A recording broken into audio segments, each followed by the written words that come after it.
வணக்கம் எல்லாருக்கும். இன்றைக்கு நான் அன்னாசி பழத்தில் கறி எப்படி செய்யணுன்னு செய்து காட்ட போகிறேன்.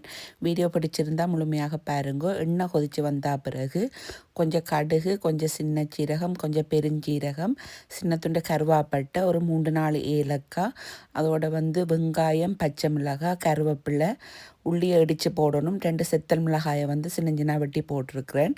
கருவேப்பிலை விட்ட முடிஞ்சு அதால் போடலை. நீங்கள் ரம்பையில் இருந்தாலும் போட்டுக்கொள்ளலாம்.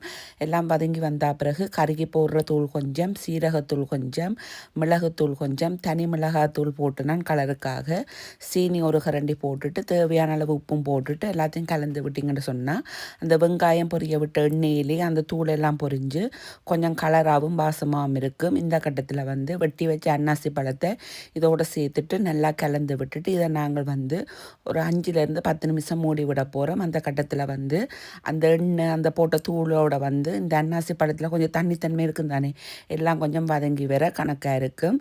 இந்த கட்டத்தில் கொஞ்சம் தடிப்பான தேங்காய் பாலை ஊற்றிட்டு அதையும் கலந்து விட்டுட்டு 5 நிமிஷம் மூடி விடுங்க. 5 நிமிஷத்தில் எடுத்து பார்த்தீங்கன்னு சொன்னால் கறி ரெடியாக இருக்கும். இந்த தேங்காய் பாலெல்லாம் வற்றி கறியெல்லாம் நல்லா கணக்காக வரும். உப்பு புளி பார்த்து உப்பு காணாட்டி போட்டுக்கொள்ளுங்க.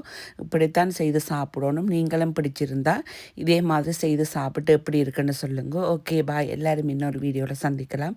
வீடியோ பார்க்குற எல்லாருக்கும் நன்றி.